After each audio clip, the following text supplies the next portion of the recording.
Well, I was an athlete my whole life up until about halfway through college, playing soccer, running cross country. When I slowed down and wasn't quite as active, that's when the back pain started. And I've been to the doctors, to physical therapy for years and years and years. Nothing ever really brought me relief. And there are times that I couldn't even stand up. So I'm just looking for a way to manage the pain. I mean, I'm young, I've got a lot of life left to live, and I don't want to be debilitated.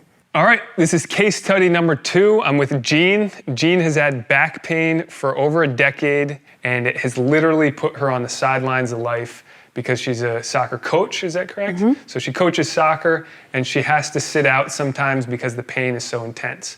We're gonna try and give her some relief. She's currently at a level 4 of pain, right? Mm-hmm. And sometimes it goes up to 8 or 9. Yes. How often does that happen, would you say? I would say at least weekly, at least one day a week, sometimes more depending on how active I am or how much I have going on. Okay, so it's correlated with activity, would you say? Or how long I'm on my feet.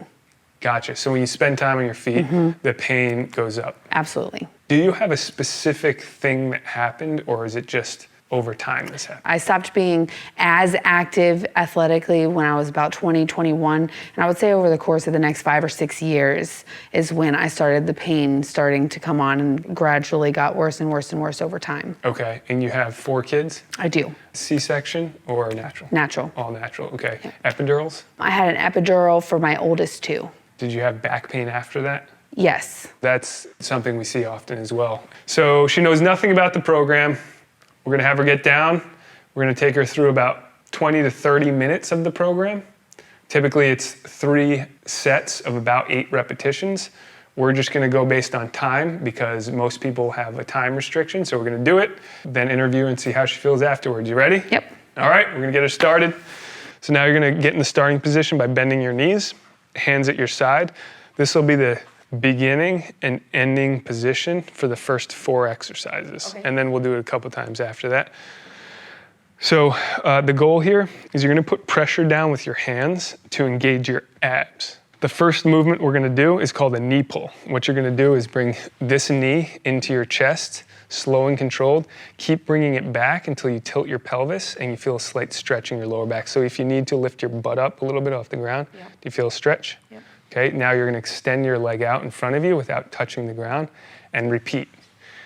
And the goal here is to each time go a little bit further and keep this part of your abs tight. So bend this knee all the way down. There we go. Gotcha. Feel the difference? Yep. Good. Pull a little bit further. Pull straight in, good. And switch legs. So did you start to feel it loosen up a little bit? Good. Yep. All right, ready? And again. Good. 6, breathe. That lack of activation there is part of the back pain. 4, good, breathing. 4, good. Roll even further and push, push, open, open. 5, there we go. Good, push, open, open, open. 6. See how your hip is kind of locked up? Try to just do the motion, moving the hip without trying to move the pelvis as much as you can. You're gonna come forward, rotate, and then repeat. Nice. 1, cracking and popping going on? Yes. Yeah, okay. Good, circle. 2, nice. Do you feel your abs are activated? No. Okay, so this is where, this is the main issue actually. When you go to pick something up, there's no support and all the pressure just goes on the discs. Gotcha. And so this is what we gotta get down. So I want you to cough again. Good, squeeze your abs consciously. Good, now squeeze even harder. Good, and good, breathe. Can you do it and breathe? There we go, good. Now pull the knee in. Good, so we gotta do it while you're pulling the knee in now. Cough.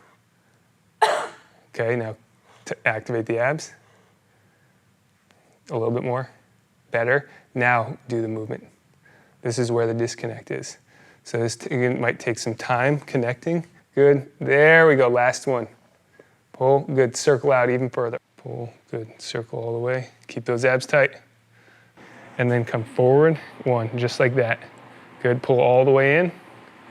Open, 2, and now pull all the way in to tilt your pelvis back a little further. There we go, and now open, 3, good. Pull, good, circle all the way out. Forward and relax, bend the knees. When I felt my abs. Good, moving from the lower back, reaching for your toes.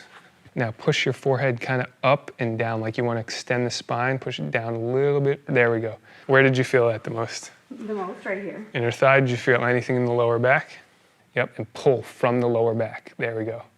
And extend your spine, push your forehead forward. There we go. You feel your lower back at all?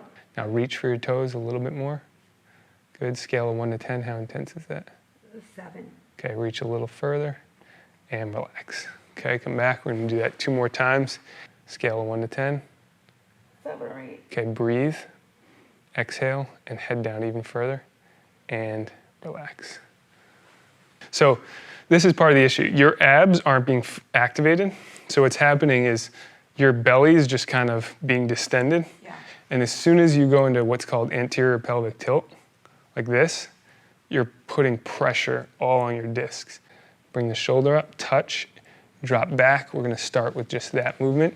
Okay. Do 8 reps and go. And the goal is to feel the obliques right here. Good, so don't let them relax on the way down. Good, keep it tight. Good, 5, feeling your abs at all? Mm-hmm. Good, 6, 7, last one. 8, good, and relax. Drop the shoulders. I might tell you to tilt your head back slightly, and then you do the same thing with your abs. You tighten.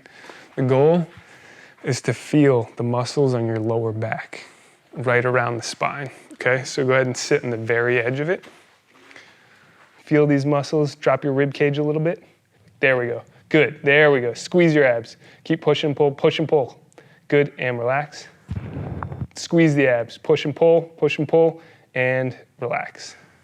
So we just did, for the first time she came in, she knew nothing about the Relief for Life program. I took her through about 25 to 30 minutes of the program, and she now has no pain. She went from a 4 coming in today, and for the first time in how long would you say it's been? Years.